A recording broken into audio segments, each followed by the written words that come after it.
উপদেষ্টা বলছেন যে বুকে পাথর চাপা দিয়ে যে সিদ্ধান্ত সেনাপ্রধান মেনে নিলেন, এরকম একটি বক্তব্য তিনি দিয়েছেন। তিনি এইটার আসলে পেছনে কি উদ্দেশ্য, নাকি সরলীকরণভাবেই এই কথাটি সামনে চলে এসেছে? আপনার কি মনে হয়? ধন্যবাদ। পবিত্র রমজানে সবাইকে আমি শুভেচ্ছা জানাই। রৌনক স্যার এখানে আছেন, আমার অত্যন্ত প্রিয় মানুষ। ওনার বক্তব্য যখন শুনি ভালো লাগে। আর আমাদের পুরান ঢাকার লোক ডক্টর সাখাওয়াত হোসেন শান্ত, আমরা একসাথেই, মানে আমি তার থেকে সিনিয়র, কিন্তু জুনিয়র হলো, মানে সম্পর্কে অবনতি কখনো ঘটে নেই। এবং আপনাকে ধন্যবাদ। বুকে পাথর নিয়ে শোনেন, সেদিনকার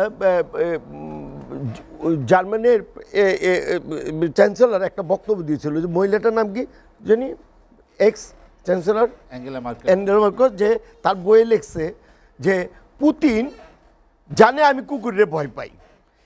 যখন আমি পুতিনের দেখা করেছে, আমার দুইটা কুকুর বসায় রাখছে। সে কিন্তু আর বলতে পারতেছে না যে আমি ভয়ে অস্থির হয়ে গেছি। পুতিন কিন্তু আমার কিন্তু ঠিকই জানে আমি কুকুরটাকে ভয় পাই। হ্যাঁ, কিন্তু আমি এটা প্রকাশ করতে পারছি না। এটা হলো রাজনীতির টেকনিক, সেও কিন্তু কাউকে বলে নাই। এখন তার বইয়ে পাচ্ছি, এটা উনি লিখছে খুব দুঃখজনকভাবে। তো কিছু কিছু কথা আছে, যদি সত্য থাকে। কিছুক্ষণ আগে দুই ভাইয়ের সাথে আমাদের পার্টি নিয়ে অনেক কথা বলছে, আমি কি এখানে বলতে পারবো?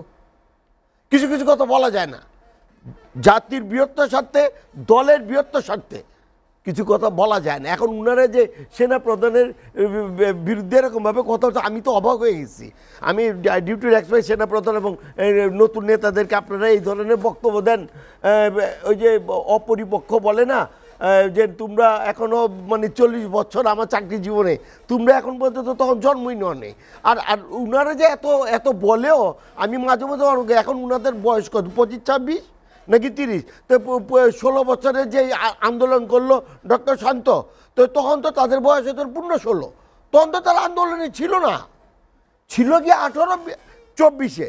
তারা 2008-এ বা 2014 আন্দোলন ছিল না। আর যদি আন্দোলনে থাকতো, তাহলে আমরা জাতীয় পার্টি একটা অংশ গিয়েছিল, আপনারা কেন প্রতিবাদ করেন নাই? অন্যেরা কেন আশ্রয় দিয়েছেন? 2014 আমরা নির্বাচনে গেলাম, আপনারা কেন সেদিন প্রতিবাদ করলেন না? আপনারা কেউ না কেউ প্রতিবাদ করলে তো আমরা তো স্টপ হতে পারতাম। 2024-এ আপনারা গেলেন না। এই 7 মাসের মধ্যে আপনারা নির্বাচনে একটা 5ই আগস্টের মাধ্যমে আপনারা আসছেন, নতুন generation. I select you, but that not meaning যে আপনি সর্বোচ্চ সব জানতে হয়ে যাবেন। আপনাদের মধ্যে আমাদের সম্মান আছে, কিন্তু সম্মানটা ধরে রাখেন। জাতির বৃহত্তর সাথে দেশকে দ্বিখণ্ডিত না করেন। দেশ যদি দুই ভাগে বিভক্ত হয়ে যায়, আজকে যেভাবে বলছে যে আওয়ামী লীগে রিফাইন করতে হবে, আবার আরেকজন বলতেছে যে ডয়েস বাংলা থেকে বলতেছে যে না আমরা নির্বাচনে যাব না। আবার আমরা জাতীয় পার্টি বলতেছি যে আওয়ামী লীগ এবং জাতীয় পার্টিকে বাদ দিয়ে নির্বাচন না। এখন দুইজন ভাই আছে, আমার একটু পরেই ধরবো আমি জানি। কিন্তু আমার একটা কথা, যে 2012-তে 2014-তে আমরা নির্বাচনে গেলাম, তখন আপনারা আমাদের ধরেন নাই। তো 2018-তে গেলাম, আপনারা গেছিলেন, কিন্তু আপনাদেরকে মানে একটা ভেলকিবাজি দেখা একটা নিয়ে আসছিল। হ্যাঁ, ওই টেকনিকটা আপনারা ধরতে পারেন নাই। পরবর্তীতে নির্বাচনের সকালবেলা ডক্টর ফখরুল ইসলাম আলমগীর বলছে, বিএনপি মহাসচিব, যে নির্বাচন ভালো হয়েছে। আমি তো টিভিতে দেখতেছিলাম, উনি বলতেছে নির্বাচন তো ভালো হয়েছে, সকালবেলা বলছে। ওনারা জানিয়ে না রাতের অন্ধকারে ভোট হয়ে গেছে, জানিয়ে না। এখন ওই সংস্কারের ব্যাপার আছে। কালকে নাকি পরশু এলডিপি দেখলাম একটা কথা বলছে। আমি এলডিপির যিনি দায়িত্বে আছেন কর্নেল অলি সাহেবকে আমি সম্মান দিয়ে বলছি, অত্যন্ত সুন্দর কথা বলছে। সাখাওয়াত ভাই শুনলেন, বলছে নির্বাচনের দিন টিওনো এবং ওসি ছাড়া আর কারো কোনো খবর নাই। ওই হাসরের ময়দান আছে না, হায় আল্লাহ হায় আল্লাহ, নির্বাচনের দিন ওই ঘটনা কেউ কারো খবর রাখে না ভাই।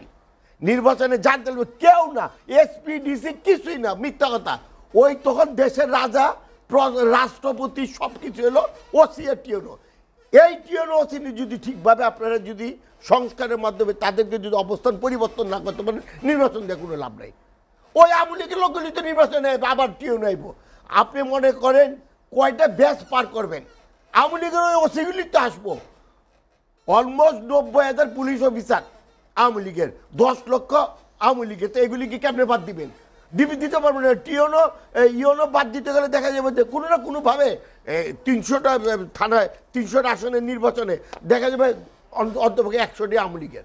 হাজার বাদ দেওয়ার পরও এই যে গাইবান্ধে নির্বাচন হয়েছে, বিভিন্ন জায়গায় দুর্নীতি হয়েছে, নির্বাচনে ভরাডুবি করছে, নির্বাচন পাশ হওয়ার পরে ফেল করছে, কই কোনো তো সিইসির কোনো গ্রেপ্তার নেই, খালি সব আওয়ামী লীগের নেতা রয়েছে। এখন আবার জাতীয় পার্টি ধরছে কেন? উনাদের ধরতে পারে না যারা অন্যায় করেছে, যারা উৎসাহিত করেছে রাজনীতিবিদকে। স্যার এমনি করেন, আমি পাস করে দিব না, আপনি ডিসি খালি ফোন করেন না, আমি পাস করেন। যারা এই কাজগুলি করছে এবং রাতের অন্ধকারে ভোট দিয়ে দিছে, আবার 2014-তে 153 আসনে পাস করছে, ওর ধরেন না কেন? ওদেরকে ধরেন, ধৈর্য তো জাতির কাছে নিয়ে আসেন। খালি আওয়ামী লীগের ধর ওইটা তো দরকার নেই। আওয়ামী লীগে যারা দুর্নীতি করছে, আমাদের পার্টির চেয়ারম্যান গোলাম মোহাম্মদ কাদের বলছে বাসের ড্রাইভার অপরাধ করছে, যারা যাত্রী ছিল তারা তো অপরাধ করে নাই। তা আমিও বলবো বাস এবং কন্ডাক্টর আর হেল্পার অপরাধ করছে। আমার যত মনে হয়, I am sorry to my chairman, হ্যাঁ এখানে শুধু ড্রাইভার না, এখানে বাসের ড্রাইভার কন্ডাক্টর হেল্পার অপরাধ করেছে, যাত্রীদের কোনো দোষ ছিল না। এই যাত্রীদেরকে ভাই আমরা একটা